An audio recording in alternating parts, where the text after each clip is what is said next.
नमस्कार दोस्तों, मेरा नाम है शशिकांत पंडित और आप देख रहे हैं मूनस्टोन क्लासेस। इस वीडियो में हम समझेंगे कि पापुआ न्यू गिनी के प्राइम मिनिस्टर मोदी जी के फीट क्यों छू रहे थे, why Papua New Guinea important है इंडिया के लिए, और ये भी जानेंगे कि इम्पोर्टेंस क्या है free and open Indo Pacific reason के लिए। तो इस वीडियो को अंत तक देखिए। अगर अच्छा लगे तो लाइक शेयर सब्सक्राइब ज़रूर कर दीजिए। तो चलिए शुरू करते हैं।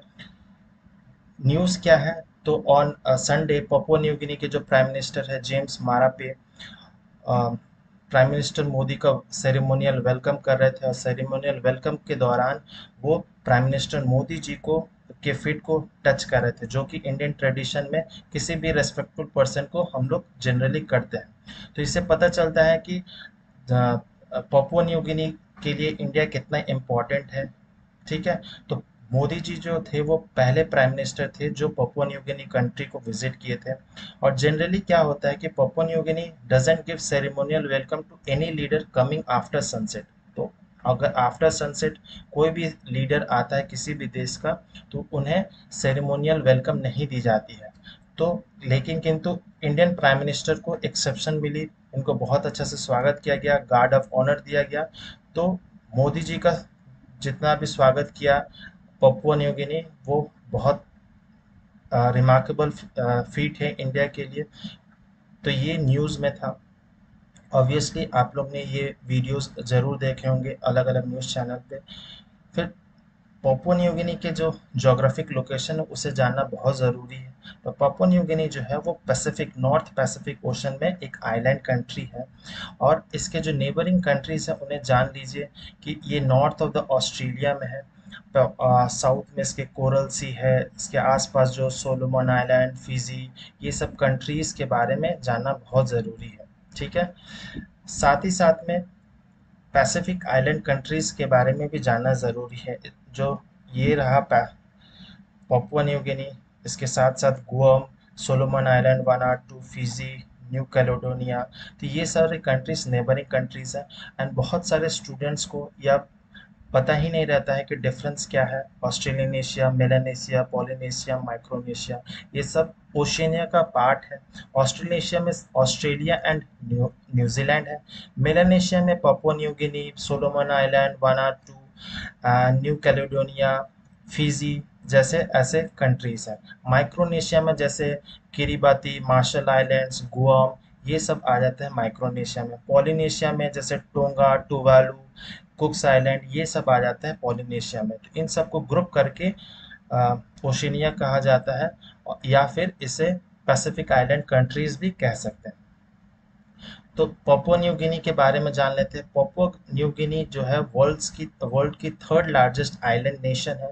एक लो मिडिल इनकम कंट्री है विथ प्रिडोमिनेंटली रूरल पॉपुलेशन ज़्यादा है, और एक बहुत ज़्यादा लिंग्विस्टिकली डाइवर्स कंट्री है, जहाँ पर 800 लैंग्वेजेस स्पोकन बात बोली जाती है।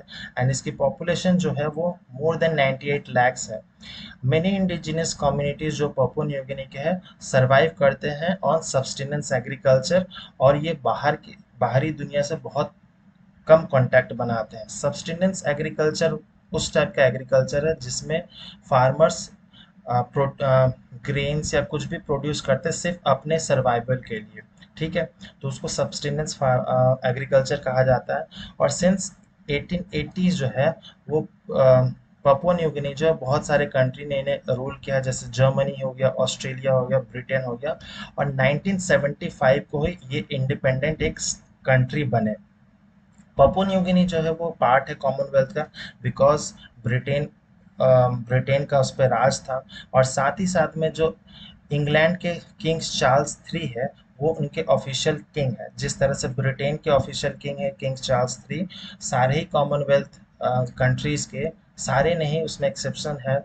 जैसे इंडिया भी कॉमनवेल्थ का पार्ट है, लेकिन इंडिया एक रिपब्लिक है, मोनार्की नहीं है। तो किंग चार्ल्स थ्री भी उनके ऑफिशियल किंग है। And the monarch is represented by the governor general who is nominated by the parliament. और जो पापुआ न्यू गिनी एक डेमोक्रेटिक कंट्री है, प्राइम मिनिस्टर जो हो डेमोक्रेटिकली इलेक्ट किए जाते हैं। प्राइम मिनिस्टर का नाम है जेम्स मारापे, और गवर्नर जनरल जो है वो है बॉब डाडे। ठीक है। आपको कमेंट सेक्शन में पापुआ न्यू गिनी का कैपिटल बताना है, कमेंट सेक्शन में आप इसको आंसर कीजिए। फिर why is Papua New Guinea important for us, ये इंडिया के लिए इम्पॉर्टेंट क्यों है? तो एज हमें पता है कि इसकी स्ट्रैटेजिक लोकेशन है, नॉर्थ ऑफ द ऑस्ट्रेलिया में लाई करता है, जहाँ पर चाइना चाइना की जैसी एक्सपेंशनिस्ट पॉलिसी है, चाइना सब तरह एक्सपैंड करना चाहता है। इस उसको काउंटर करने के लिए ऑस्ट्रेलिया एंड यूएस साथ मिलकर काम कर रहे हैं। जैसे कि आपने ऑकस ग्रुप का नाम सुना होगा, जिसमें United kingdom and United states of America Australia को सबमरीन्स प्रोवाइड करेंगे, ताकि चाइना का जो ग्रोइंग प्रेजेंस, जो एक्सपेंशनिस्ट सोच है पैसिफिक ओशन में, उसको काउंटर कर सके। चाइना जो है बहुत ज़्यादा इन्वेस्टमेंट मनी डाल देता है कोई भी कंट्रीज में, चाहे वो पाकिस्तान हो, श्रीलंका हो, बांग्लादेश हो, और by funding infrastructure, schools, colleges, hospital बनाना, ताकि उन्हें मिलिट्री गेन मिल सके और डिप्लोमेटिक लिवरेज मिल सके। तो चाइना की हमेशा ही ऐसी पॉलिसी रही है। और चाइना जो है साइंड अ सिक्योरिटी पैक्ट पिछले साल ही विद सोलोमन आइलैंड, जो कि इसकी नेबरिंग कंट्रीज है। तो ऑस्ट्रेलिया बहुत ज़्यादा चिंतित है, ऑस्ट्रेलिया के साथ साथ यूएसए भी बहुत ज़्यादा चिंतित है। जिस तरह से रशिया और नेटो के बंदरबांट में आपका यूक्रेन सफ़र कर रहा है, उसी तरह से ऑस्ट्रेलिया, यूएस और चाइना की जो पॉलिसीज़ है, उसके कारण जो पैसिफिक आइलैंड कंट्रीज है वो भी सफ़र कर रहे हैं। The US and the Papua New Guinea signed security agreement, वो साइन किए थे ये पापुआ न्यू गिनी के प्राइम मिनिस्टर, बट जो उनके बहुत सारे प्रोटेस्ट हुए inside the countries who oppose militarization of the Pacific. वो नहीं चाहते हैं कि मिलिटराइजेशन हो जाए, मेनली यूएस हो या ऑस्ट्रेलिया हो या चाइना हो, उनको बस अपना मिलिट्री पोर्ट, मिलिट्राइज करना है पैसिफिक ओशन को। इंडिया का क्या स्टैंड है? India is also trying to boost ties and cooperation with the Pacific island countries, not only with the Papua New Guinea but other countries, जैसे सोलोमन आइलैंड हो गया, Cooks Island हो गया, Fiji, Kiribati, Marshall Islands, Tonga, Tuvalu, Vanuatu, ये सब countries के साथ में इंडिया अपना टाइज इम्प्रूव करा। जिस तरह से कोरोना के टाइम पे इंडिया ने बहुत सारे मेडिसिन, वैक्सीन फ्री इनको दिया था, तो उससे इंडिया टाइज अपने इंक्रीज कर रहा है with the Pacific island countries से। The importance of free and open Indo Pacific, ज़रूरी क्यों है free and open Indo Pacific? तो PM Modi underline the importance of free and open Indo Pacific of the Pacific island and said that Quad भी is working in the same direction. Quad एक informal grouping है between Australia, Australia, Japan, US and India. ठीक है, तो जिस तरह से quad काम कर रहा है ताकि Indo Pacific region free and open हो सके। और इसके साथ साथ in address to the FIPIC, जो forum for India Pacific island cooperation summit, Modi ji emphasized the need for multilateralism and respecting the sovereignty and integrity of the all countries। और ऐसे time में ये समिट हुआ जब चाइना अपना मिलिट्री एंड डिप्लोमेटिक इन्फ्लुएंस जो बहुत एक्सपैंड कर रहा है। Modi ji said that we are ready to share our abilities and experience without any hesitation, चाहे वो डिजिटल टेक्नोलॉजी हो, स्पेस टेक्नोलॉजी हो, हेल्थ सिक्योरिटी हो, फूड सिक्योरिटी हो, क्लाइमेट चेंज हो या एनवायरनमेंट प्रोटेक्शन, सब चीज़ में इंडिया कोऑपरेट करना चाहता है और जितने भी एक्सपीरियंस है इंडिया के पास वो शेयर करना चाहता है। Modi ji also asserted that voice of global south should be the priority of the UN south security council.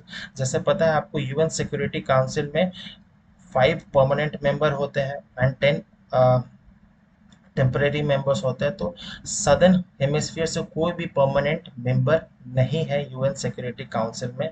तो इंडिया चाहता है कि यूएन में इसमें रिफॉर्म आए, ताकि सदर्न हेमिस्फीयर से भी कोई कंट्री यूएन सिक्योरिटी काउंसिल के परमानेंट सीट पे बैठे। और इसके लिए इंडिया को सपोर्ट चाहिए, तो इंडिया पैसिफिक आइलैंड कंट्रीज से सपोर्ट गेन कर रहा है। फिर India's engagement with the 14 Pacific island country जो है वो पार्ट है ऑफ न्यू दिल्ली पॉलिसी, जो है एक्ट ईस्ट पॉलिसी है। न्यू दिल्ली के जो ईस्ट एक्ट पॉलिसी है उसके अकॉर्डिंग ये हो रहा है। A major part of the India's engagement with the Pacific island countries to development assistance under the south south cooperation which is mainly in the form of capacity buildings and community development projects, जैसे कि बहुत सारे vaccines medicine provide करना, infrastructure develop करना, hospitals create करना, road railways पे इनको technology provide करना, ये जो है वो इंडिया की एक्ट इस पॉलिसी के तहत होता है। और prime minister Modi hosted the first FIPIC summit in Suva on November 19, 2014 during his first visit to Fiji। तो फर्स्ट समिट जो हुई थी वो 2014 में हुई थी फिजी में। सेकंड जो समिट हुई थी वो इंडिया में ही जयपुर में हुई थी 2015 में। फिर 2015 के बाद में ये ठंडा पड़ गया था फिपिक जो समिट था, और अब जाके वो थर्ड समिट हो रही है। तो इंडिया भी अब जाग चुका है, देख रहा है कि चाइना किस तरह से एक्सपैंड कर रहा है और जो इंडो पैसिफिक रीजन है उसको किस तरह से उसमें प्रॉब्लम क्रिएट कर रहा है। तो इंडिया भी अब चाहता है कि वो पैसिफिक आइलैंड कंट्रीज के साथ में कोऑपरेट करे और उनके डेवलपमेंट में हिस्सेदार बने।